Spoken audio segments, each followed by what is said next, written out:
Mūsų tema – rašinys, interpretacija ir probleminio klausimo svarstymas. Tai naujo modelio egzaminas. Probleminio klausimo svarstymas panašus į samprotavimą, kurį mokiniai rašė ir anksčiau. Žinoma, interpretacija irgi šiek tiek primena literatūrinį rašinį, tačiau interpretacija yra gerokai siauresnio modelio rašinys nei literatūrinis rašinys. Taigi pateiksiu keletą patarimų, kurie jums pravers mokantis. Pirmiausia, susipažinkite su užduoties pobūdžiu. Užduotis visai kitokia. Jums pateikiamas tekstas ir jūs galite pasirinkti arba interpretacijos kryptį savo, arba tą, kuri pateikiama prie teksto. Blogiausia, kad tekstas ir autorius gali būti nežinomi, neskaityti. Taigi, teks žiūrėti į tekstą ir tada klausimas, o iš kurgi imti tą kontekstą? Tai ko gero vidinis kontekstas esantis pačiame tekste ir galės būti tuo kontekstu, jeigu autorius visai nepažįstamas. Kaip pavyzdys yra pavyzdinės užduotys, jūs su jomis galite susipažinti, jos visos yra Nacionalinės švietimo agentūros puslapyje. Dabar aiškiai skiriasi bendrojo kurso užduotys ir išplėstinio kurso užduotys. Išplėstinio kurso užduotys labiau orientuojasi ne į tai, kas vaizduojama, bet kaip vaizduojama. Kaip pavyzdys gali būti štai užduoties formuluotė. Pateikite eilėraščio interpretaciją, kurkite rišlų tekstą, siūloma atkreipti dėmesį į tai, kaip eilėraštyje kuriama įtampa tarp viešumo ir anonimiškumo. Ir pateikiamas visai neskaitytas, ko gero daugeliui, Ramunės Brundzaitės eilėraštis Slėpynės. Bet kadangi eilėraštis pateikiamas, tai jame tikrai galima rasti viešumą ir anonimiškumą. Tačiau štai kaip ta įtampa kuriama, jau reikės aptarti raišką. Kaip kuriama. Žodis kaip visada susijęs su raiška. Kitas tekstas jau yra prozos tekstas. Kaip pavyzdinė užduotis buvo pateikta Igno Šeiniaus ištrauka iš novelės Velnio Šeinė Katarinka ir prašo atkreipti dėmesį į didmiesčio vaizdavimą. Tačiau mokinys gali rinktis visai kitokį aspektą, jeigu jam atrodo, kad tas aspektas yra geresnis. Bet aspektas jau yra pateikiamas. Nebereikia sukti galvos. Belieka tik šito aspekto ieškoti ir apie jį rašyti. Taigi palengvinimas didelis, nes aspektas interpretacinis suformuluotas. Dar lengviau yra bendrojo kurso mokiniams. Jiems pateikiami ir klausimai, kurie padeda susiorientuoti. Kaip pavyzdys buvo Vinco Mykolaičio Putino romano ištrauka, scena vaizdas, Aušrakalnio vaizdas pateiktas ir mokiniam pateikti net 4 klausimai. Ir kai skaitome tuos klausimus, mes matome, kad didesnis dėmesys yra skiriamas ne raiškai, o žmogaus santykiui su gamta. Kaip žmogus jaučiasi, jo jausenai. Tarsi mes turime analizuoti turinio lygmenį daugiau, bet kadangi yra antras vertinimo kriterijus interpretacija ir analizė ir aukščiausiai vertinimą gali gauti tik tada, kai analizuoji raišką, tai natūralu, kad kaip atskleidžiamas tas žmogaus santykis su gamta, vis tiek teks analizuoti. Taigi mokiniai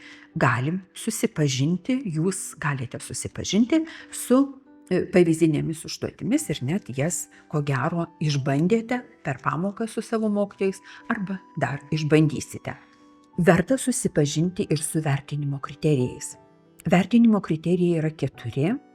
Analizuojamo teksto turinio suvokimas, tai yra teksto suvokimas vertinamas, teksto analizė ir interpretacija, kur, kaip minėjau, jau būtina raišką analizuoti, vertinama rašinio struktūra, paprastai mokiniai rašo 3 dalių rašinį, pastraipos gali būti 2, jeigu žiūrint, kokia rašinio apimtis nurodyta. Dabar šiuo metu buvo nurodyta 450 žodžių išplėstiniam kursui. Ir žinoma, vertinamas kalbos taisyklingumas. Taigi apie tuos vertinimo aspektus pakalbėkime truputėlį plačiau. Analizuojamo teksto suvokimas. Šitas vertinimo aspektas. Jis apima teksto temą, teksto problemą ir idėjas. Ir kontekstus.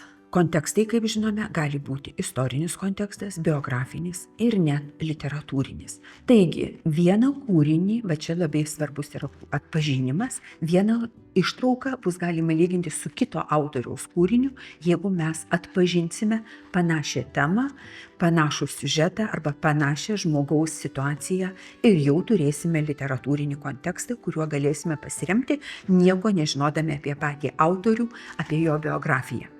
O gali taip atsitikti. Tada reikia išskirti 2 interpretacinius mažiausiai dėmenis, jų gali būti ir daugiau. Ir svarbiausia, jeigu norime aukščiausiojo įvertinimo, tai yra 7 taškų, reikia atskleisti sąsajas tarp jų.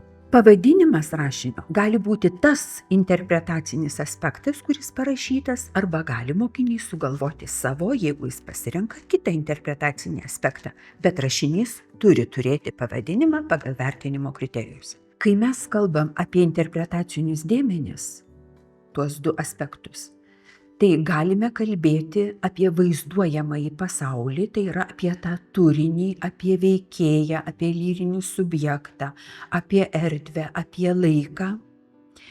Ir galime kalbėti apie autoriaus idėją kaip antrą interpretacinį aspektą. Nes autorius vaizduodamas veikėjus, kurdamas tam tikrus siužetus, kurdamas tam tikrą situaciją, nesvarbu ar tai eilėraštis, ar prozos, ar dramos ištrauka, vis tiek ateina mums paskelbti savo požiūrį, išsakyti savo idėją. Taigi tokiu būdu mes galime suformuluoti 2 interpretacinius dėmenis. Vienas būtų apie tą vaizduojamąjį pasaulį galėtų būti, nes vis tiek jį reikia aptarti, nes kaip tada kalbėsime apie temą problemą, jeigu neaptarsime to vaizduojamojo pasaulio. Kartais gali būti erdvė svarbesnė, kartais laikas, kartais veikėjų santykiai gali būti svarbus. O eilėraštyje, žinoma, visada bus svarbus lyrinio subjekto santykis su objektu. Štai kai kalbame apie autoriaus individualybę arba idėjos raišką, tada mes jau kalbėsime apie kompoziciją ir apie meninę arba kalbinę raišką. Kokiais būdais, kokiomis priemonėmis yra ta idėja išreiškiama. Žinoma, galime kalbėti ir apie pačią teksto kompoziciją, ypač jeigu tas, pavyzdžiui, eilėraštis yra visai nežinomas, nes šiuolaikinė poezija yra tokia nesiužetinė poezija, kur mes iš detalių, iš garsų turime pažinti tą kuriamą prasmę, jos tampa svarbesnės, pavyzdžiui, garsas kuria prasmę. Toks eilėraštis, tokius eilėraščius rašo Aistis Žakevičius. Arba koks nors įvaizdis atėjęs iš senosios kultūros gali kurti prasme. Taigi ta postmodernioji poezija jau prašosi perskaitoma ir raiškos aspektų. Tai yra aukštesnis teksto analizės lygmuo, kai mes analizuojame autoriaus idėją. Svarbu išskirti 2 tuos interpretacinius aspektus, gali būti ir daugiau, aš nepatarčiau daugiau. Užteks 2 pastraipos, 2 interpretaciniai aspektai. Arba gali būti, žinoma, jie kažkaip lygiagrečiai plėtojami, bet ko gero pradžioje būtų sunku, kol mes dar nesame įgudę to daryti. Paskui jau, kai turėsime labai daug rašinių pavyzdžių, galima bus ieškoti ir kitokių kompozicinių variantų. Taigi, o šiaip tai ko gero būtų vienas interpretacinis aspektas, 1 pastraipa, 2 dėstymo pastraipa, 2 interpretacinis aspektas, 2 dėstymo pastraipa. Bet svarbu sąsajos. Siūlau sustabdyti vaizdą ir perskaityti Maironio, jau mums artimesnio, gerai pažįstamo 11 klasės autoriaus eilėraštį Poetą, kuris vadinasi, ir atsakyti į klausimus, kurie padės atidžiai perskaityti ir susiformuluoti interpretacinius aspektus. Lyrinis aš išgyvena skausmą, praradimą, netektį. Eilėraštyje nepasakyta, koks tas skausmas, bet tas skausmas yra ir priežastis nenurodyta, bet tas skausmas yra toks didžiulis, kad jis patiria tokį liūdesį, nuo jo bėga visi, draugai apleidžia, kasgi norės bendrauti su liūdinčiu žmogumi. Ir štai, kai jis jau randa problemos sprendimo būdą, vėl labai panašų į Šekspyro, tai yra parašyti eilėraštį, visi nusprendžia, kad jis yra poeta, graudus, bet jų krūtinės raminasi skaitant šitą eilėraštį, o jam, ko gero, taip pat pasidaro ramiau savo skausmą transformavus į eilėraštį. Štai toks tas eilėraštis. Taigi, taikykite nuoseklę teksto analizę. Išsiaiškinkite, kas yra eilėraščio žmogus, aš jau pasakiau, kad tai poetas. Įvertinkite, kaip jis jaučiasi ir kokiamis meninėmis raiškos, kalbinėmis raiškos priemonėmis jo jausena išreiškiama. Pasekite, kaip keičiasi jausena, kokiais žodžiais nusakoma jo kritiška būsena, kokia meninė raiškos priemonė rodo neviltį ir kaip šis išgyvenimas pakeitė santykį su pasauliu, kokia meninė figūra nusakoma, ta būsena baisi ir kaip lyrinis aš išsprendė vienatvės ir skausmo problemą. Ir kontekstas, o kontekstas tai čia bus romantizmo kontekstas. Taigi, pirmas aspektas galėtų būti vaizduojamasis pasaulis. Eilėraščio tema, problema, žmogaus jausena, jo santykis su kitais ir kokiomis kalbinėmis raiškos priemonėmis atskleidžiama ta būsena, nes interpretacijoje turi būti raiška analizuojama.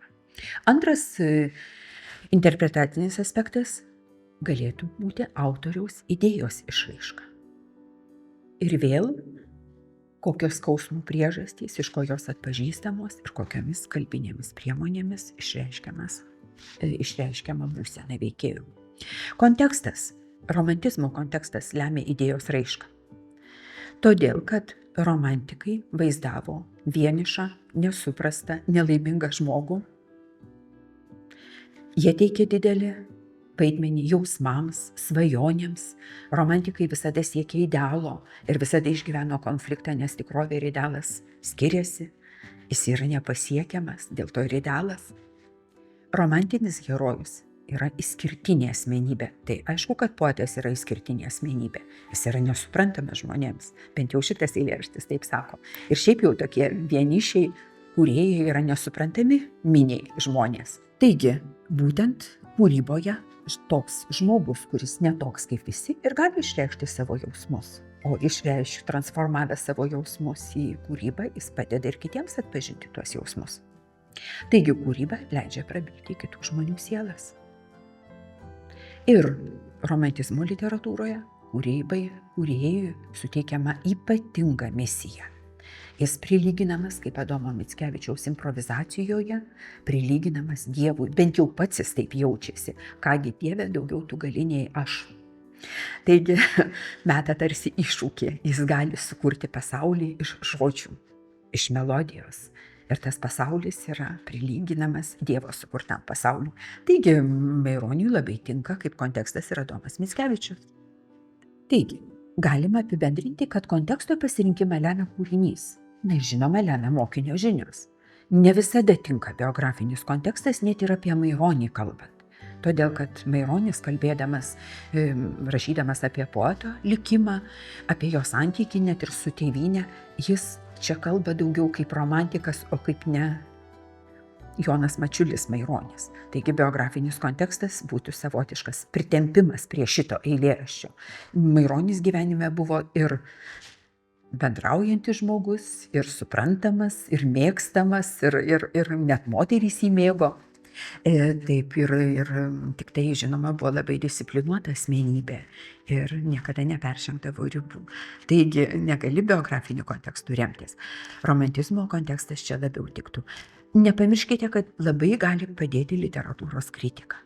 Jeigu jūs galbūt visiškai ne apie tai skaitėte literatūros kritiko tekstą, bet jis gali tikti jums šitam eilėraščiui. Ir žinoma, literatūrinės jungtys. Nes literatūroje vienas kūrinys gali polemizuoti su kitu, vienas autorius polemizuoti su kitu, vienas kūrinys gali pratęsti kokią nors idėją, nepamirškite šito. Taigi literatūrinis kontekstas šiuo atveju rašant interpretaciją tampa labai svarbus. Na ir kaip sako mokslininkai, literatūrinė kalba Poetinė kalba turi savo gramatiką. Todėl reikia įsidėmėti keletą svarbių įvaizdžių, meninių arba kalbinių raiškos priemonių. Motyvas, pasikartojantis teksto elementas bus labai svarbus, nes būtent pakartojimai kuria prasmę.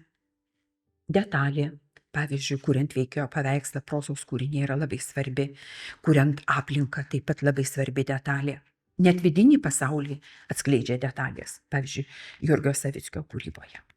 Įvaizdis, meninio vaizdo sudedamoji dalis. Pavadinimo nuorodų nepamirškim, jos visada yra svarbios. Metafora, perkeltinės reikšmės frazė. Simbolis, idėjos išraiška arba nauja reikšmė, kuri suteikiama tame kūrinyje. Aliuzijos gali būti į kitus tekstus, jos taip pat vertos būti atpažintos. Asociacijos, kai kuriamas ryšys tarp skirtingų visiškai dalykų arba net skirtingų kūrinių.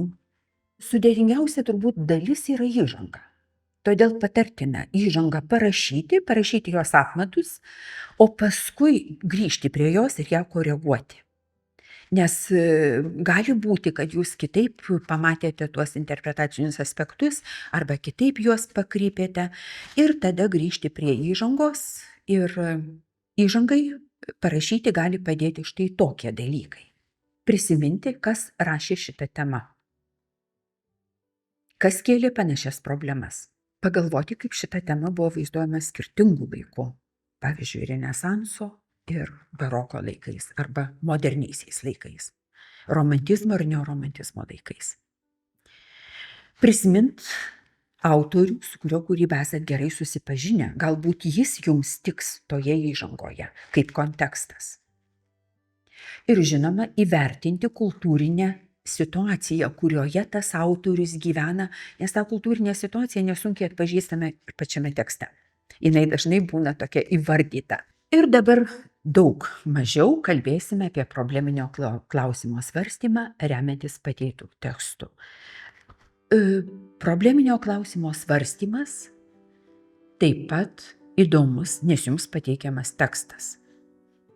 Ir suformuluojamas probleminis klausimas. Jums reikia atpažinti požiūrį esamą tame tekste ir žinoma pateikti savo požiūrį. Kitaip sakant, rasti atsakymą į tą probleminį klausimą. Šis rašinys rašomas publicistiniu stiliumi ir dažniausiai tai bus tekstas, kuris susijęs su įvairiomis jau tokiomis moralės, istorijos, visuomeninio gyvenimo, politikos, meno temomis. Nes jums reikės ir kritiškai, probleminis klausimas kritiškai pažvelgti. Užduočių pavyzdžių taip pat rasite Nacionalinės švietimo agentūros puslapyje. Štai vienas pavyzdys. Pateikiama Škėmos Baltos drobulės ištrauka ir prašoma, remiantis tekstu, atsakyti į klausimą arba pasvarstyti temą, kas lemia žmogaus pasirinkimus.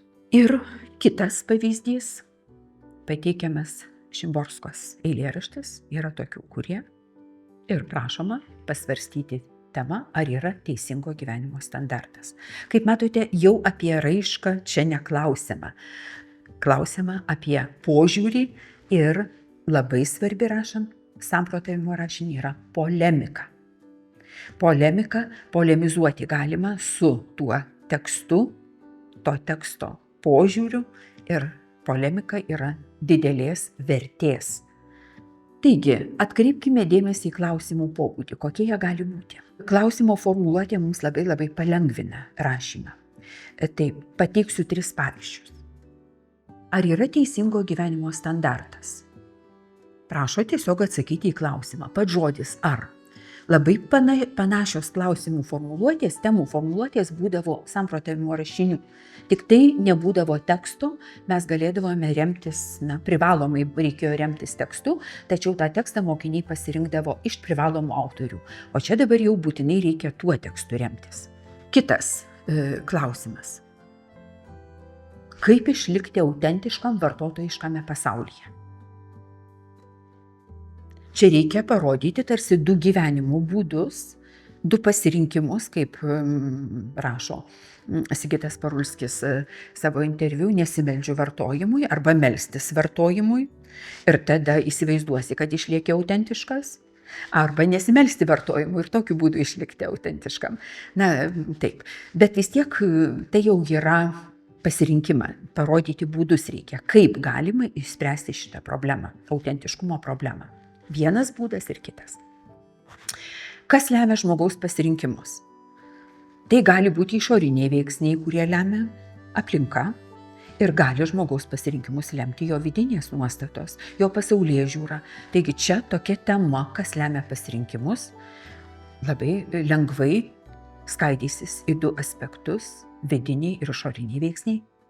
Taigi įsidėmėkite probleminio klausimo svarstymo ypatumus. Jums reikės probleminį klausimą svarstyti remiantis pateiktų tekstu. Atskleisti temos problemos supratimą. Ir užduoti jie iškelto probleminio klausimo ir pateikto teksto ryšį. Jums reikės atpažinti požiūrį tame pateiktame tekste ir, žinoma, motyvuotai išskirti ir išnagrinėti problemos aspektus. Atskleisti jų sąsajas. Tada reikės argumentus pateikti. Argumentuoti tekstu ir remiantis savo asmeninę bei kultūrinę patirtimi. Labai svarbi čia yra požiūrio analizė tekste ir būtinas polemizavimas su tekste pateiktų požiūriu arba parodytų problemos sprendimo būdu. Savo požiūrio ir kultūrinių argumentų pateikimas. Asmeninė patirtis sietina su kultūrinė jūsų patirtimi. Taigi, polemika yra svarbi rašinio dedamoji. Linkiu sėkmės išbandant naujo modelio egzaminą. Ir paguoda tokia, kad iš jūsų rašinių jau mokysis bent artimiausius 10 metų ateinančios kartos.